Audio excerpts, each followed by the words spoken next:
we are opening the fourth episode of the Launchpad webinar series by UNIDIR and its partners. The title today is Rethinking PAROS, and looking ahead at multilateral approaches. And I have the great pleasure, I will be the moderator today. My name is Natalia Archinard. I work with the Federal Department of Foreign Affairs of Switzerland on space policy issues. I've been active in different settings, especially at the UN COPWAS, the UN General Assembly, and also within ESA. And also following the Code of Conduct project by the EU for Switzerland. So let me do a bit of housekeeping here. The participants, attendees will have polls that they can answer. They already answered to the first one, I believe, either through the multimedia box on the screen in the system or through the mentai.com website. You can access this website, enter the code, and you'll be able to give you answer to the different polls which will be performed during this session. There will be three, one which has started already, a second one in the middle, and the last one at the end. This is the occasion to thank UNIDIR and its partners, the Secure World Foundation, FRS, Fondation pour la Recherche Stratégique, the European Union, and the Swiss government for the organization of this series of events. And UNIDIR also wishes to thank their general funders, the government of New Zealand, the Russian Federation, and Sweden. Before presenting our three fantastic speakers today, I'd like just to recall that we are in the first and last episode, and we've heard in the first episode about SSA, how it is strategic to stability in space. We've heard about cyber warfare, how important it is to build resilient space systems, especially for deterrence. And we've heard in the last episode on the Den Haag Code of Conduct for ballistic missiles, how trust and transparency among states is key for space security and stability in space. So, without further delay, I'd like to, you had the chance to express yourself what are the biggest challenges to PAROS, dear attendees. And I see quite a few interesting elements here, political influence, lack of concise approaches to prevent global public policy.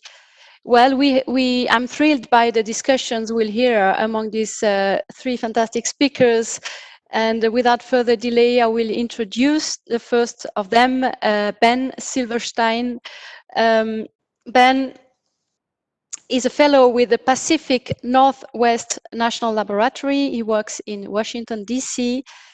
In his prior research at Lawrence Livermore Laboratory and at UNIDIR, he examined how states consider the use of force in outer space and how they integrate emerging counter-space technologies into their traditional deterrence models.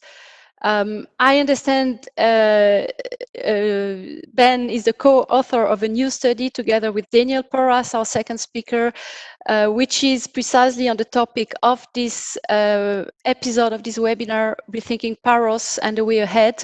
So I'm very much looking forward to hear you, Ben, to enlighten us what is PAROS, what are the challenges, and are we in an arms race in outer space? Ben, over to you. Thank you very much for that kind introduction. I am a co-author of a recent report at UNIDIR that many of you may have seen on this topic, arms racing in space. And it came up when I was sharing an office with Daniel a few years ago at this point, in preparation for the GGE on alternative approaches to PAROS. And we would get into discussions about how can you prevent something that is so nebulous and potentially ill-defined. If you don't know what it is, can you truly prevent it? So we developed this idea that maybe it would be a good idea to have a field guide to something like an arms race, so that you could easily identify one in the wild. Oftentimes we fall back on looking to the nuclear arms race in the Cold War, potentially the Dreadnought race. You can go back further, and there are other pretty interesting instances of arms racing in the international community. But the arms race has become this dirty term where if you really want to grab a headline, you might say there's an arms race happening. We see this with hypersonic missiles, with cyber capabilities, and in space as well. So the prevention of an arms race in space really comes down to, do we know what we're looking at? Can we prevent the destabilizing or negative aspects of that? And if we don't know what we're looking at and we don't know how to talk about this thing, what do we talk about when we talk about arms racing? Can we effectively prevent those negative aspects? And if there is the slide that I sent forward, be great. Thank you. So this is pulled directly from the paper. It might be familiar to some of you who have seen it, but we settled on essentially three main categories that you would use to identify an arms race that you have to have. You have to be first and foremost in a rivalry. There's no such thing as a one-person arms race. And just on background, we were looking at this from a state perspective. It was easily understandable that you could have an arms race at a sub-state level or a non-state level, but this is really looking at state to state. So that rivalry is two or more states, and it's important to remember that this doesn't have to be just two. It could be three, it could be four, it could be seven. The number is really insignificant as long as it's greater than one. In an adversarial rivalry or search for influence or geographic influence, whether that's territorial reach or minerals or water, it could be any of those. And those two or more states, have to be developing corresponding capabilities. It doesn't make a ton of sense if I'm producing, I as a country, as a state, am producing landmines, and Daniel is producing fighter jets. That's not really an arms race necessarily. It's difficult to say that those two capabilities would engage the two states in a competitive dynamic. But this is something that's very difficult to do in space because, as we've heard over the past 3 episodes, there are so many capabilities in space and through space that are, let's say, not necessarily weapons. And it's difficult to have. We get into this in the paper a little bit more in detail, but it's difficult to have like for like capability developments in space. If I'm developing an anti-satellite missile and Daniel is developing an anti-satellite missile, it doesn't really one country or one person's development of that weapon does not greatly affect the other person's availability or applicability of that same capability. Unlike, let's say, in the nuclear arms race, where nuclear weapons are both very strong offensive weapons and also counterforce weapons. In space, the borders between these things are very fuzzy, but it is difficult to say that an arms race is only like for like. So you have to look at things like capabilities writ large that might include situational awareness that could be used for targeting. These things, space, it seems trite to say, but space is very far away and things move very fast, and that makes it very difficult to see those things that move very fast. So having robust SSA is very important in your targeting. And if you don't have good targeting, any weapon that you might have or capability that you might have is significantly less effective. And the third that is also a little bit nebulous in the general sense, not just specifically in the space context, is the acceleration of capability development. And that's a lot of scholars and people have written dissertations on arms races. There's a lot of material out there. Some say it must be an 8% or more increase in your year-over-year defense spending.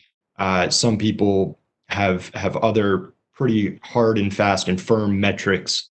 That's not something that we can really do in space, and in general in the current modern military environment. Budgets are just very difficult to compare if you can even get down into the line items. That was a pretty big stick for us to get out of. But the acceleration of capability developments does not necessarily mean that it has to be a numbers game. It can be qualitative or quantitative. You can see in a lot of countries now there's a rapid increase in political development. So looking at things like your doctrines or your demonstrations and testing, those are proxy indicators that we can use. If you had no anti-satellite missile tests in the last decade, and now all of a sudden you've had 3 or 4 in the last couple months, that's a pretty strong indicator of acceleration. And when contrasted or when compounded, with the prior 2 categories, it becomes a little bit more clear that there might be an arms race going on. And again, the arms race as a term is pretty maligned in the international discourse, but it is important to understand that it is a form of competition. And as a form of competition, it's something that we might actually be, I hesitate to say in favor of, but in comparison to other forms of competition like outright conflict, an arms race that is wasteful for spending, is potentially destabilizing, but doesn't actually turn into a hot conflict, that might seem more. It might be better. You might choose that over fighting a war, essentially. So with that in mind, we don't mean to name and shame or call out specific instances or states for engaging in any of these behaviors.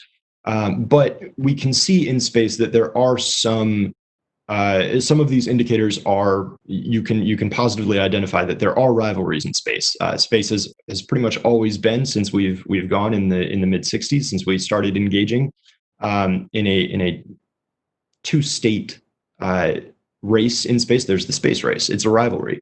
Those rivalries have changed, and more have come up and expanded and contracted, and just the landscape is changing. But I think that the existence of rivalry is pretty clear. The corresponding capabilities, again, this is very difficult just because you can't necessarily say, oh, this capability and this capability clearly correspond in space. It's a little bit fuzzier, but we do see a lot of the same capabilities popping up in multiple states, in their doctrine, in their testing, and in their spending and development. And the acceleration of capability development, as I mentioned before, the pretty marked increase of anti-satellite missile testing over the past few years, especially in the past, what is it now, 2 to 3 years. This is debatable. It's probably the most difficult one to put a positive identifier on. But the policy shifts that have been coming thick and fast, we see this in Japan and France and the United States and China, and the impact of anti-satellite missiles impacting satellites. Those are pretty strong indicators that there is an acceleration going on. And to address this, the impacts of the arms races, as the PAROS debate first started by saying we must address not necessarily the arms race itself, but instead let's look at the negative aspects of the arms race. Maybe we don't need to prevent an arms race. We just need to prevent the adverse effects thereof. And that's what we get into the second half of the paper. And I think Daniel has that queued up. Thank you very much, Ben. Well, thank you very much, Ben, indeed, for this insightful thoughts. And now I think I'll go right over to Daniel to complete the presentation of your joint study. Daniel Porras, let me introduce you. You are the Space Security Fellow at UNIDIR for another 2 weeks, I understand. You've done a great job in this position. You've been working on political and legal issues with respect to space security and the development of sustainable norms. You've looked at new approaches to stability in space. And today, indeed, you will introduce new approaches to PAROS. Daniel, over to you. Thank you very much, Natalia. And yes, I am both delighted and a little bit sad. It's a bittersweet moment to announce or to let everyone know that I will be with UNIDIR for just 2 weeks more, 2.5 weeks, before I start a new position with the Secure World Foundation as the Director of Strategic Partnerships and Communications. So I will still be working with many of you, but I am certainly going to miss Geneva and, of course, miss my UNIDIR colleagues. I would also like to point out that this paper was also co-authored with my supervisor, the head of the WMD program at UNIDIR, Dr. John Borey. He really gave us a lot of input and helped out quite a lot in shaping this paper and making sure that that we really address a wide variety of perspectives in this paper, because the PAROS dilemma it seems to be kind of slipping away, given everything that Ben has just been discussing. And so we wanted to make sure that we look at some ways to address PAROS in a more concrete and perhaps focused approach. And that way we can figure out what some next steps might be in the coming months and years. Now, as Ben was saying, we've been talking about PAROS for quite a long time, and yet we're seeing all these indicators that the world is moving away from PAROS and maybe into an arms race in outer space. When I look at PAROS, I see two pretty big problems with the discussion that we have on the issue. One, it's very broad. When we talk about PAROS, we usually try to bring in all these different technologies, try to find a one-size-fits-all solution for all these different space security threats. And it hasn't really worked very well. The technologies are nuanced and different, and so maybe we need to try and be more focused in our approach. Second, what does success with PAROS look like? Ben was just mentioning that perhaps an arms race is preferable to conflict in space, but is that success? Could we say that we have achieved success if states continue to ramp up their capabilities, their counter space capabilities, but then never use them? Is that a success? Perhaps. And so one of the things that we offer in the paper is the idea that perhaps we should also enunciate what is success for PAROS, and maybe that could just be maintaining the status quo, that we can all continue to use space for commercial and economic purposes, for scientific research, and also for some limited military purposes. And so we looked at 3 approaches that can help us to achieve that precise goal. Now, the first approach is something that we discussed in the group of governmental experts on PAROS over 2018 and 2019, as well as in the CD subsidiary body 3 on PAROS. And this is 3 vectors. And these vectors are sort of, where's the weapon based and where is it going? So the 3 vectors are ground to space, space to ground, and space to space. So these are 3 categories that we tried to look at on their own to see what are the really disruptive technologies that we see in these. First, ground to space.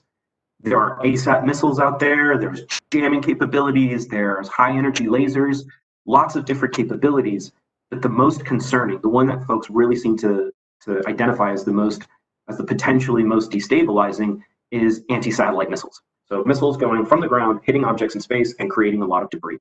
Even the testing of this type of technology can be very bad for the environment, for the space environment. Next, we looked at space to space, and what's the technology that's really disrupting that vector? And it's co-orbital vehicles. The small probes that can move close to satellites and either inspect them or refuel them. They can also be used for espionage, or they could be used to physically grab a satellite, move it out of orbit or something. We just don't know what the capabilities are with those until they've done them. As a result, for states that really rely a lot on satellites for military capabilities, they get very nervous when these co-orbital vehicles move around or particularly move close to some of their satellites. So we see that technology as potentially being very disruptive. And then space to ground. Now, in this sense, there are, as far as we know, no weapons that have been put in space that are pointing down towards the ground. However, we have heard, for example, about the possibility of using space-based missile interceptors in the future. Now, most experts will tell you that's not happening anytime soon. But what we have seen is that a number of states are quite concerned about the potential of there being missiles in orbit, even interceptors in orbit, that could either undermine nuclear deterrence or that could even hit targets on the ground. We see these discussions in the General Assembly, in the CD, in the First Committee. So even if space-to-ground weapons are not an imminent threat, they do have an impact on the discussions within about space security.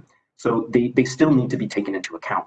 And what we see there is that the anti-satellite missiles that are based on the ground are being held on as a deterrent for potentially having weapons in space.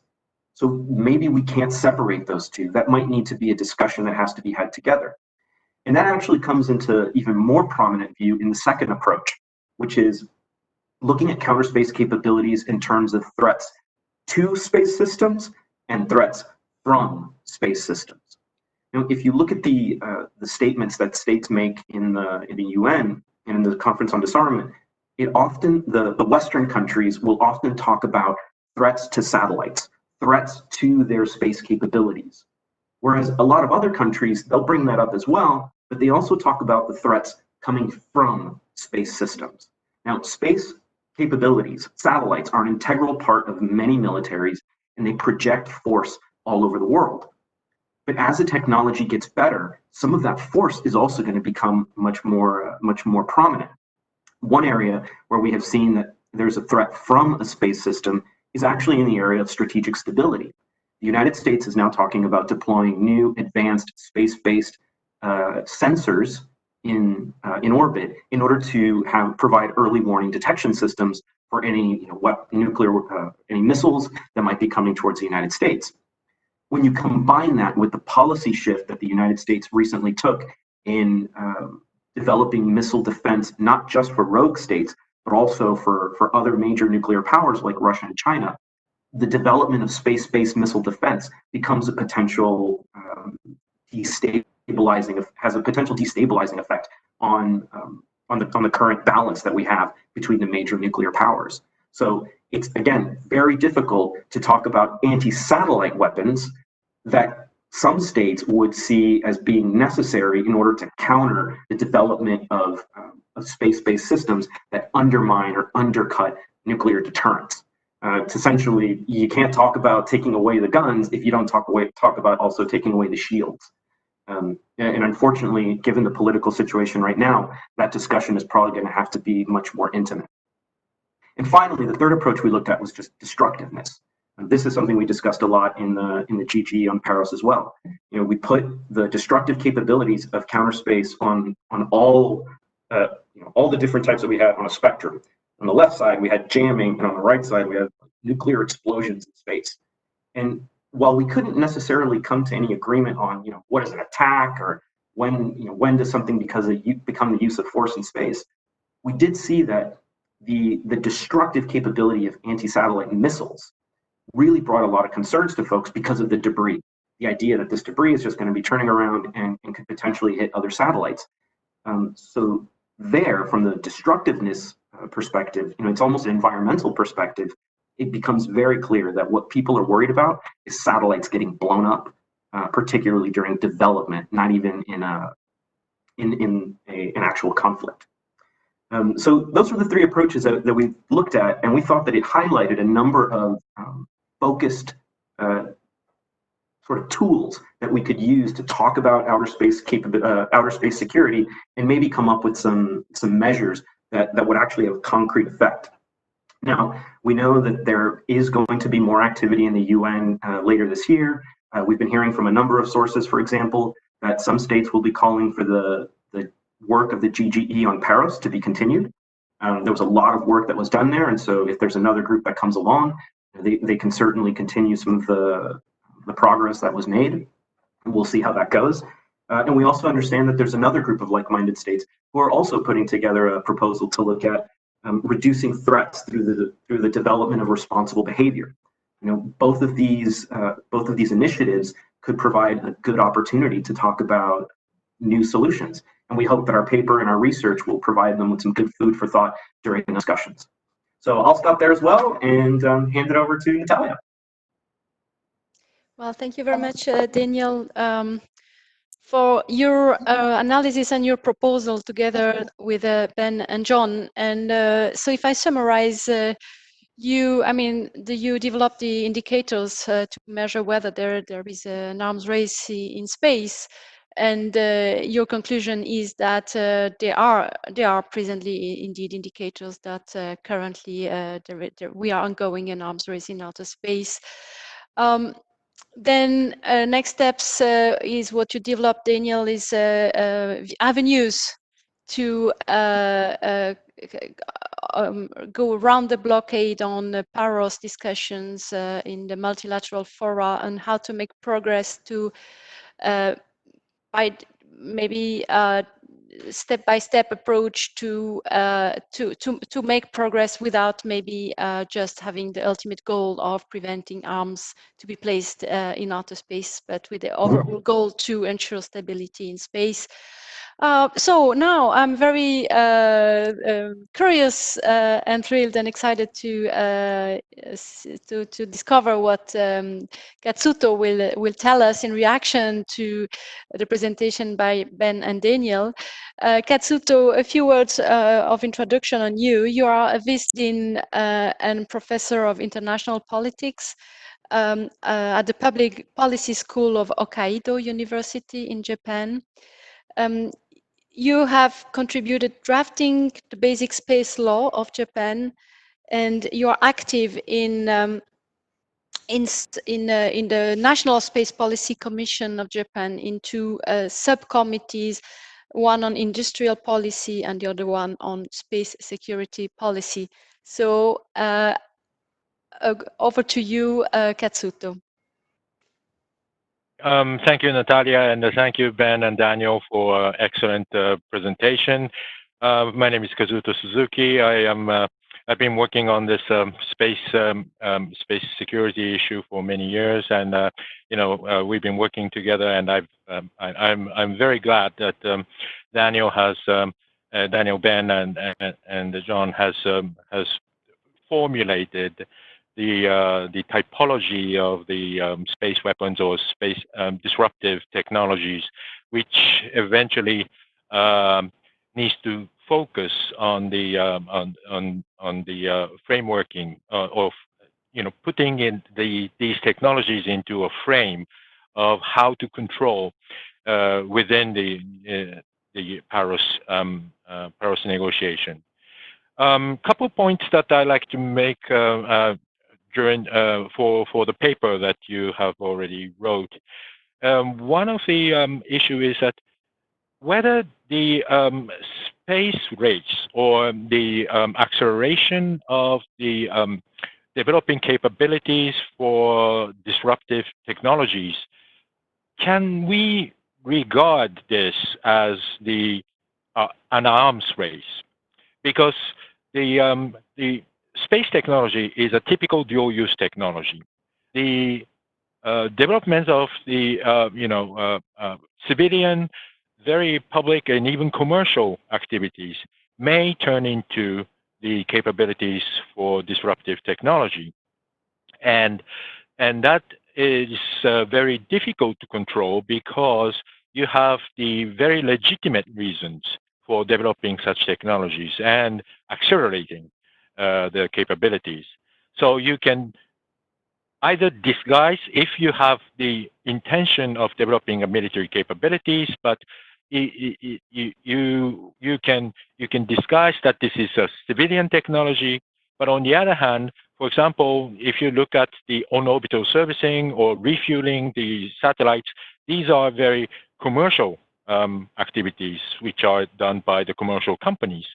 Also, the debris removal. There are a lot of civilian agencies as well as private companies are now working for the commercial purposes and without any military or arms intention of improving or developing the arms capabilities. So that is the big question: how to characterize such development by the civilian and the commercial activities. The second point is often the arms race associates with the concept of deterrence, and typical eye-to-eye, like-for-like deterrence has been the motivation behind the arms race. If you look at the nuclear arms race or Dreadnought fleet, the naval arms race, these are basically an extension of the capabilities to deter others to behave in a certain way. So, but the problem, as Ben mentioned, that it is very unlikely that the like-for-like deterrence can take place. So what would be the elements that complements, or let's say the supplement the gap between these two rivalries?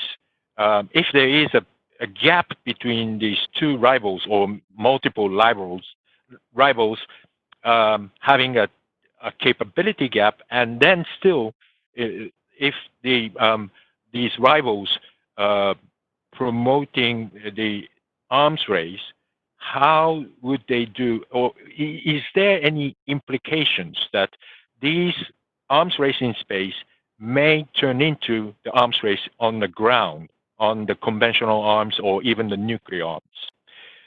The third point that I like to make is that it's related to the first one, is how to involve the private industry.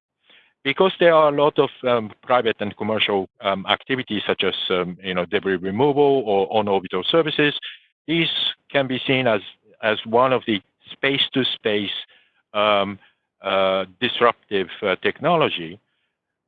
And you can start negotiating outside of the sort of a state-to-state PAROS type of arms control discussion, and try to regulate the activities of both state and the private actors.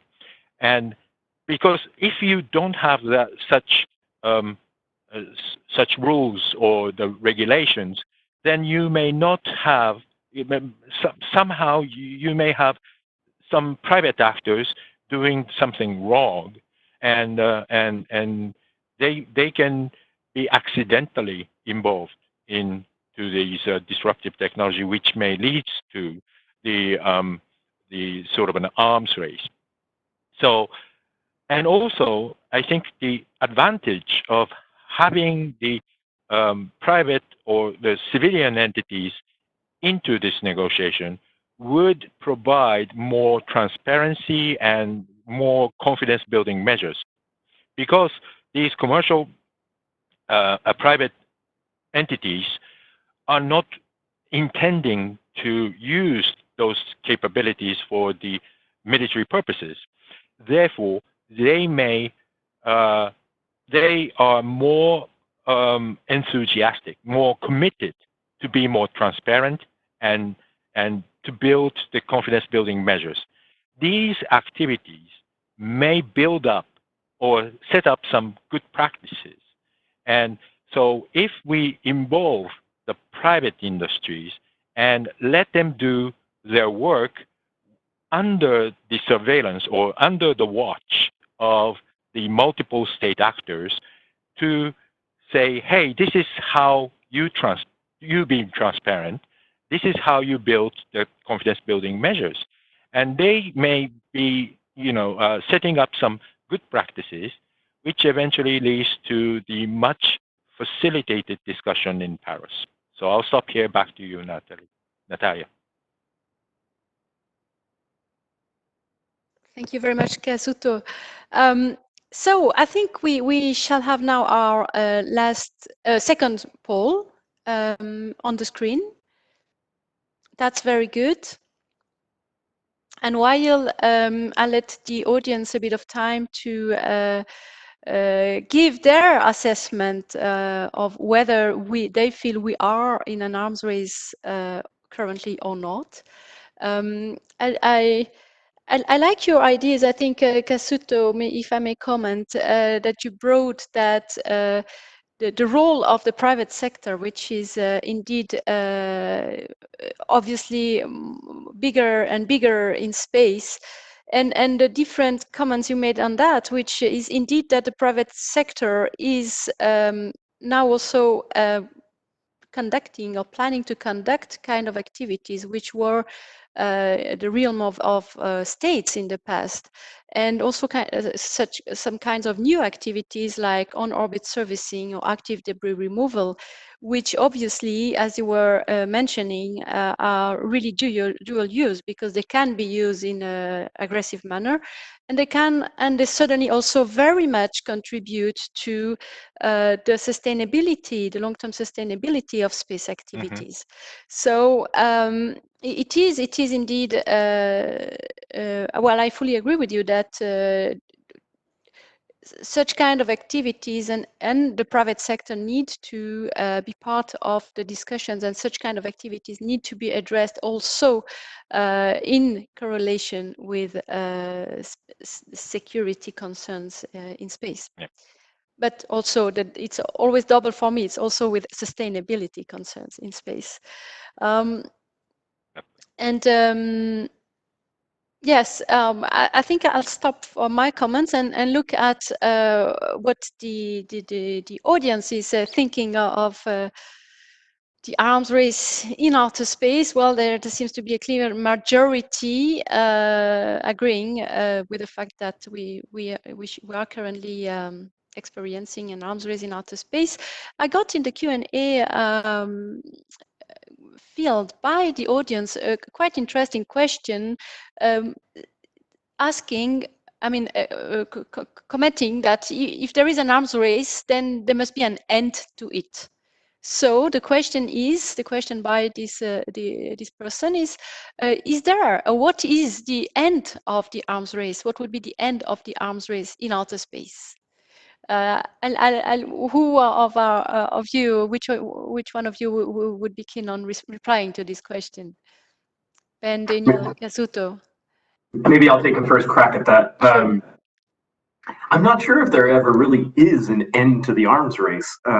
We alluded earlier to the fact that there seems to be very clearly an arms race going on, but it's cutting across all domains. It's not just outer space. You can't look at PAROS necessarily in isolation, because we see that there are certain rivals, and they're trying to develop capabilities across the board. So cyber capabilities, new types of missile delivery systems. We're seeing new types of weapons and capabilities across the board. So what is the end? The end, one of the ultimate goals that you have is to ultimately gain an advantage over your rival. And we saw that with the Cold War, for example, that went on and on and on until the collapse of the Soviet Union. And yet here we are again in another arms race with some of the very same characters and in some new ones. So hopefully there won't be an end to it, because there will be some kind of a balance that just gets established where, okay, fine, maybe there are stockpiles of weapons, but they never get used. That I think is maybe the most realistic scenario. Best case scenario, everyone realizes that it's very expensive to develop weapons and we all just put them down and become friends. Or worst case scenario, that we use these weapons and we could potentially change our civilization for a very long time. I think one of the things that Daniel picked up on there is very important. And again, just to make sure that everything is clear here, I'm speaking just from personal opinion, not on behalf of any former or current employer. But the end point to an arms race in space, and I'm not sure that the question necessarily posed this as what is the endpoint to a space arms race, but what is the endpoint to an arms race writ large. But one of the things that when I consider the current environment is that none of the things in space is a vacuum, but things in space don't happen in a vacuum. The impetus for engaging in an arms race in space is not born above the Kármán line. It's born on Earth, and it's based this arms race that we may or may not be seeing, depending on which side of the pole you fell on.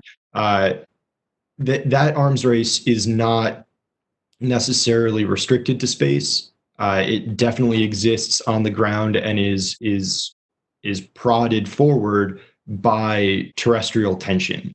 And so one of the things, the endpoint must also therefore be on Earth. I don't fundamentally believe that the endpoint is in space. I hope that it won't be the end won't be a hot conflict in space. I think that would be a bad idea for many reasons.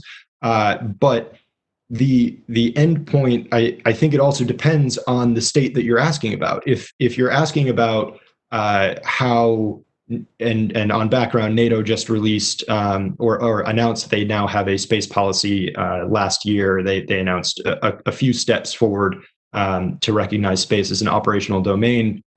Well, that has a very different implication than the U.S. Individually going forward and developing a lot of policies and doctrines. Those two actions might be part of a larger, broader arms race, specifically one that addresses space.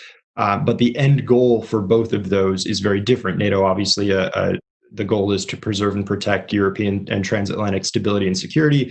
The United States, I think it's a little bit more explicit in that there's a goal to achieve and maintain space superiority or dominance in space, depending on how you read between the lines of these doctrines. So saying that there's an endpoint, I think that there might actually be endpoints, plural, depending on who you ask and depending on whether a state is looking for exclusively parity. The French have a pretty interesting way of thinking about active defense and protecting their flexibility and their ability to continue operation of space assets, where the Chinese, Russian, Japanese, U.S., Indian ideas of where this ends might be completely different, and not having the finish line be the same for all of these groups really makes this a tricky dynamic to manage.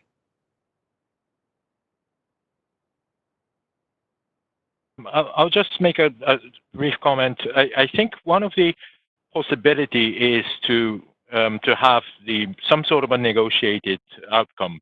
If you look at INF, if you look at START, there are a number of the space race in the past, and there was a sort of an end to it. INF was a good example, although it was revoked, and then space race, the arms race started again.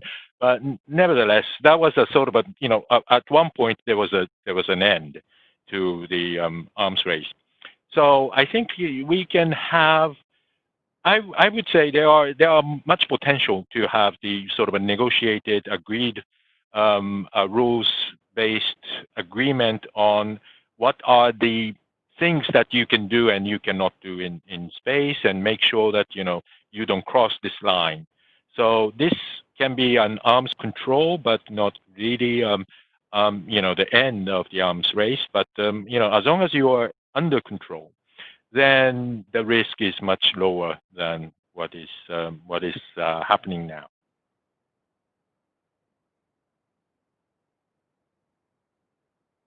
Well, thanks very much. I think it was mentioned by you just now, Kazuto, and Daniel also before, the question of defining responsible behavior of space actors. And this is, there was an attempt by the EU actually to promote responsible behavior in outer space especially through their draft proposal for an international code of conduct for outer space. And well, we heard from you, Daniel, that there may be a group of states pushing for new works in this area under the UN, I understand, which is certainly a good news. How do you reconcile this fundamental element, which is the responsible behavior, with what seems to be a priority for other states in prohibiting the placement of weapons in space? What could be the approach to sort of satisfy both sides, if I may say so, and still make progress? Thanks, Natalia. That is one of the million-dollar questions that we've been trying to get past, because a number of states, for example, see the solution as being a legally binding instrument, and other states very much prefer political measures, political and voluntary measures in order to get there. But perhaps the first thing I really think we need to establish is a common vision for what it is that we want to achieve. What is the end goal for PAROS, and where do we want to get to? Once we figure out how we would like space to be and how we want to continue carrying out space activities, this will be a lot easier.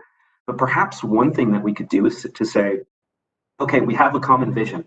We can figure out something that is broad enough that can encompass all of our desires and hopes for national activities and commercial activities in space. Now let's figure out what are the steps we need to get there. Now, we've talked about this before. Legally binding instruments are hard to negotiate. I've been involved in 4 major discussions now on developing rules for space on a number of fronts, and I'll tell you, it's very, very complicated. So you got to find small steps. What are the steps that you can actually take, the ones that are within your reach, and slowly you start working towards that vision. To be more explicit, one of the things that I have suggested in the past is, let's go for voluntary measures. Maybe there are a few things like anti-satellite test guidelines or space traffic management that we can work on that could start as being voluntary. But hey, let's not discount the idea that maybe sometime in the future we could have a treaty, a legally binding instrument that puts obligations on people, that is independently verifiable, and that could really bring a great deal of stability to space. Now, that might still be a long way down the road, but let's not discount it.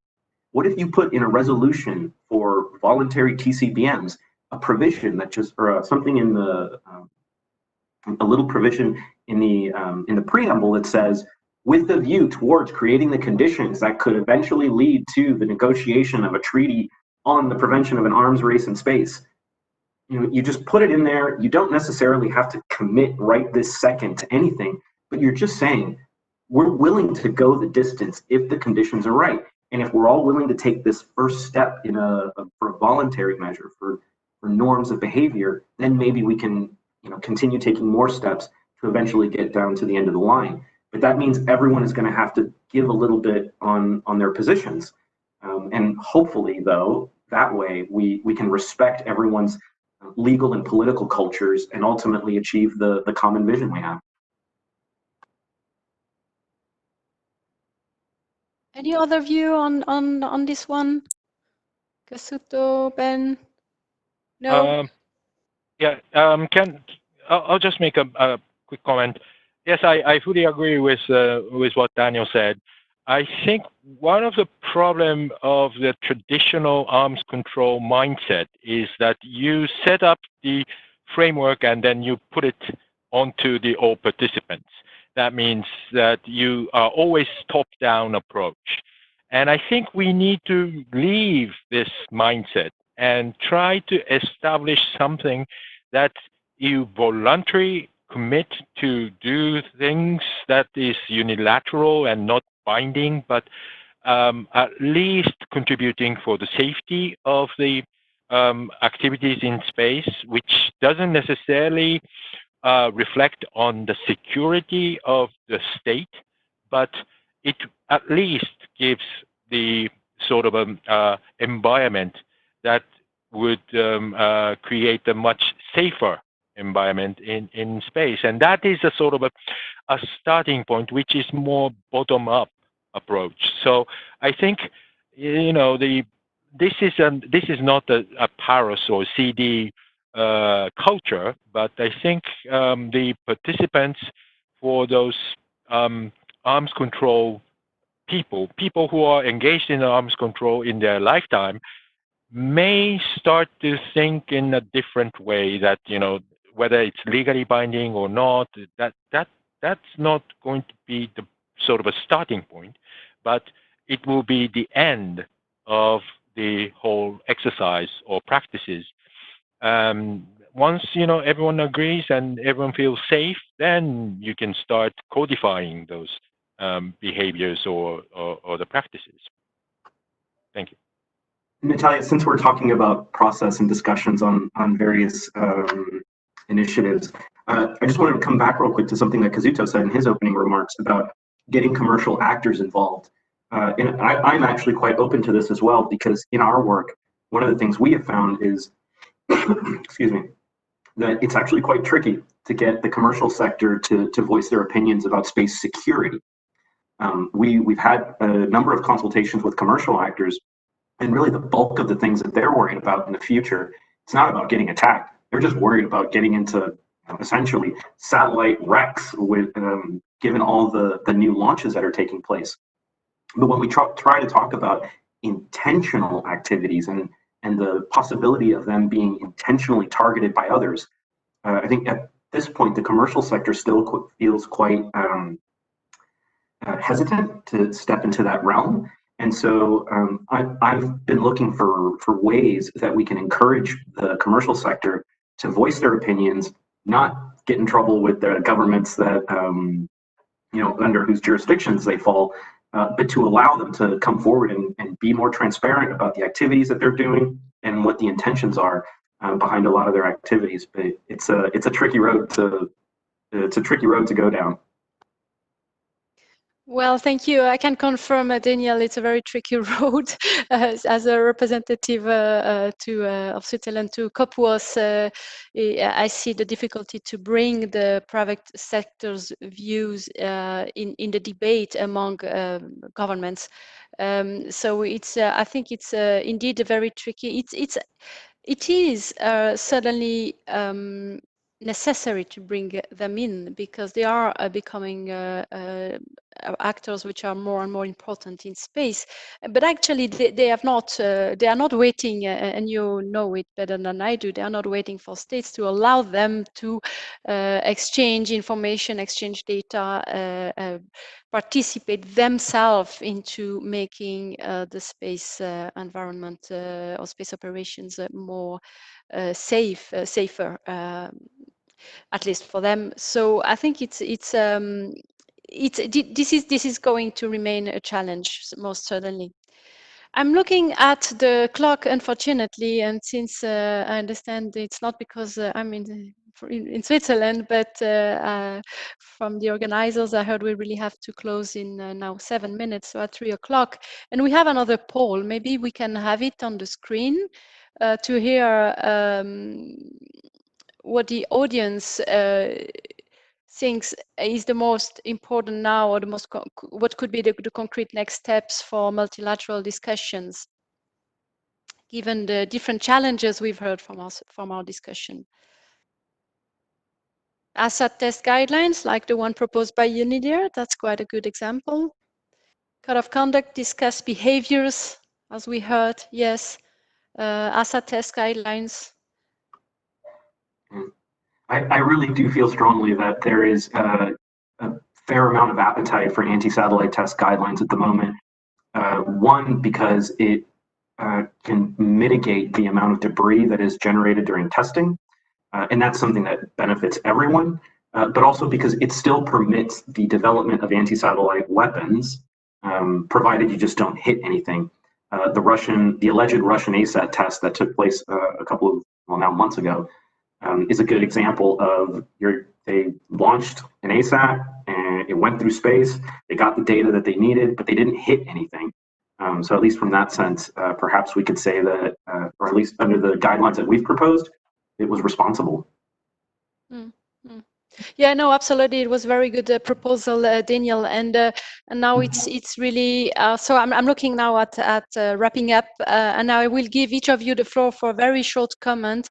Maybe from my side, what is on the agenda at intergovernmental level? We have a new working group on long-term sustainability at COPWAS after the adoption last year of 21 guidelines on the long-term sustainability by the UN General Assembly. COPWAS is continuing to work on this topic, and there are some, as you mentioned, Daniel, before, there are several proposals for further discussions within or under the UNGA on PAROS and on responsible behavior.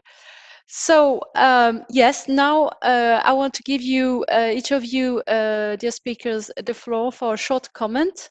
Maybe in the order we began with Ben first, please, Ben.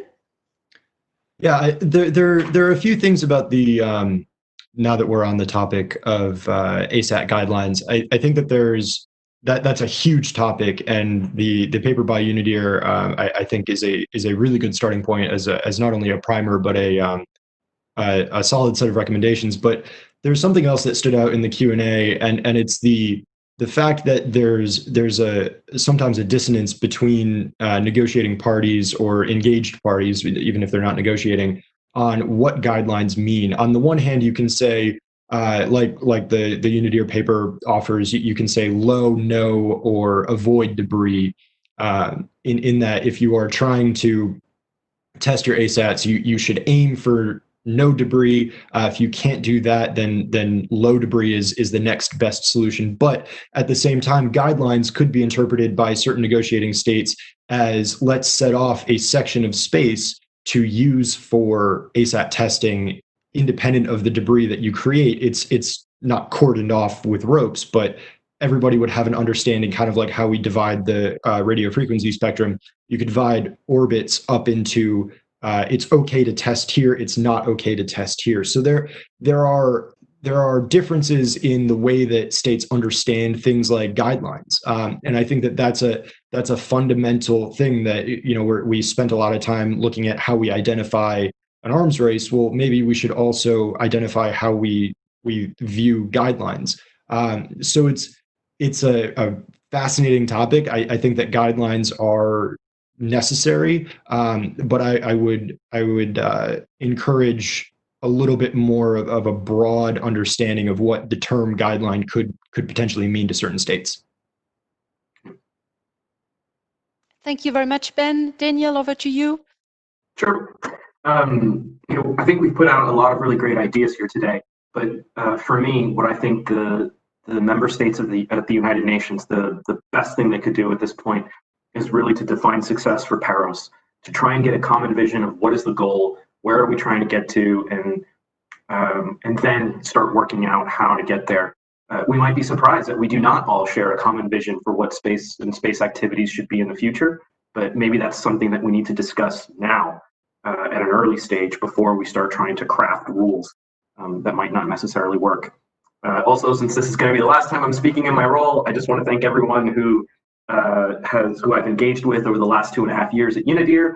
I'm going to miss you all, but I will also still be working with you just in my new capacity at the Secure World Foundation.